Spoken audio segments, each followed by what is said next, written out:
E aí, tudo tranquilo contigo? Aqui é Richard. No vídeo de hoje a gente vai falar sobre a Lei de 9.433, que se refere à Política Nacional dos Recursos Hídricos. Mais especificamente, nós vamos falar sobre os 6 princípios que regem, que são a ideia geral de toda essa Política Nacional dos Recursos Hídricos, conhecida como PRNH. Então vamos lá. Então o primeiro princípio nos diz que a água é um bem de domínio público. O que isso quer dizer na prática? Que não existe dono da água. A pessoa ou a empresa, CPF, CNPJ, pode ter a concessão do uso da água por uma certa quantidade de tempo, que no máximo é uns 30 anos. Mas na prática, ninguém é dono de água nenhuma, por mais que um corpo hídrico corra por algum terreno de alguma pessoa. Bom, mas se a água é um bem de domínio público, então por que a gente paga para ter acesso à água? Isso diz respeito ao segundo princípio da Política Nacional dos Recursos Hídricos, que diz que a água é um recurso natural, limitado e dotado de valor econômico. O que isso quer dizer? Que por mais que a água seja de domínio público, o tratamento, a distribuição e todas as condições que nos propiciam ter acesso à água diariamente, elas têm um custo para acontecer.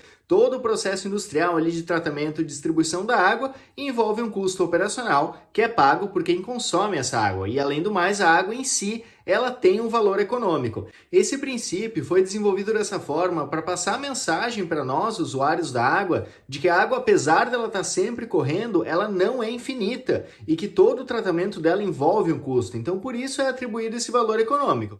Já o terceiro princípio da Política Nacional dos Recursos Hídricos nos diz que em casos de escassez, o uso prioritário da água é para consumo humano e para dessedentação animal. O que isso quer dizer? Que em alguma crise hídrica, estiagem muito severa ou quando a gente tiver algum problema no tratamento da água em si, a água ela deve ser prioritariamente usada por nós, pessoas, cidadãos daqui do Brasil, e para dessedentação de animais, não necessariamente para fins produtivos, mas sim para animais que convivem com as pessoas. Na prática, o que esse terceiro princípio da Política Nacional dos Recursos Hídricos quer nos dizer é que se houver qualquer situação de crise ou de escassez de água, a água não é para ser usada, a água que a gente tiver não é para ser usada pela indústria ou para produção em massa de alimentos que não são necessariamente consumidos pelo povo brasileiro.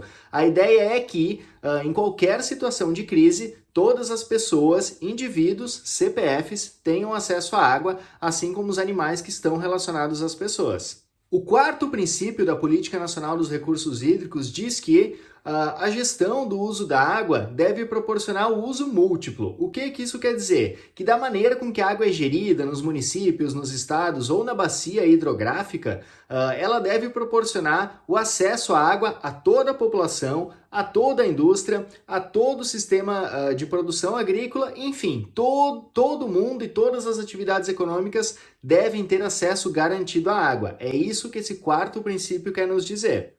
Em outras palavras, não é para faltar água para ninguém em situações normais. A administração pública dos recursos hídricos deve garantir isso. É isso que nos diz o quarto princípio da Política Nacional dos Recursos Hídricos. O quinto princípio da Política Nacional dos Recursos Hídricos diz que a bacia hidrográfica é a unidade territorial de implementação das políticas públicas de uso da água. Se você não sabe o que é bacia hidrográfica ou ainda não tem muita certeza, tem um outro vídeo no canal em que eu explico certinho isso. Mas o que isso quer dizer? Que a gestão do recurso hídrico ela não deve ser local, ela deve considerar toda a amplitude da bacia hidrográfica. E muitas vezes essa bacia hidrográfica, muitas vezes não, na maioria das vezes, ela ultrapassa os limites dos municípios e o limite dos estados. Então todo o poder público, todas as prefeituras, todos os governos estaduais devem entrar num consenso sobre o uso daquela água. Pensando em um exemplo mais prático, se a nascente do rio ela fica lá serra acima em algum município, o rio corre seu caminho até chegar no mar e nisso ele passa por vários municípios.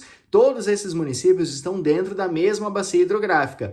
Então, segundo esse quinto princípio da Política Nacional dos Recursos Hídricos, todas as prefeituras em que utilizam desse rio, em que esse rio passa, todas as cidades em que esse rio passa, devem entrar em comum acordo para definir o uso da água e a preservação do recurso natural. Mais detalhadamente, o que esse quinto princípio busca evitar na gestão da água é que alguém, por exemplo, que esteja mais para cima no uso da água do rio, acabe sujando essa água e deixando ela mais difícil para ser tratada pelas pessoas, pelos municípios que usam a mesma água desse rio mais para baixo. Então a ideia é que todo mundo tenha um comum acordo no uso da água e que todo mundo economize o máximo possível no tratamento e na gestão.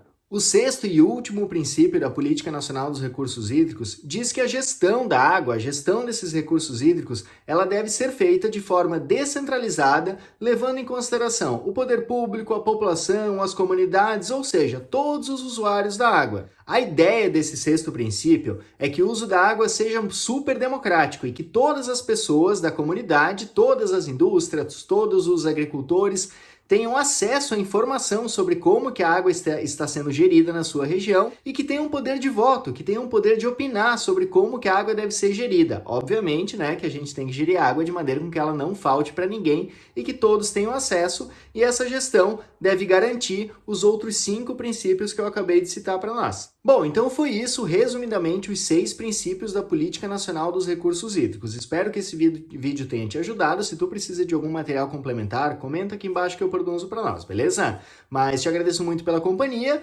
não se esquece de se inscrever aqui no canal e curtir o vídeo. Qualquer dúvida é só me chamar. Se tu tá precisando de assessoria técnica, tanto profissional quanto amadora, tu pode me chamar aqui no WhatsApp ou encontrar meus números de contato no meu site que tá aqui embaixo, beleza? Obrigado pela companhia, até daqui a pouco!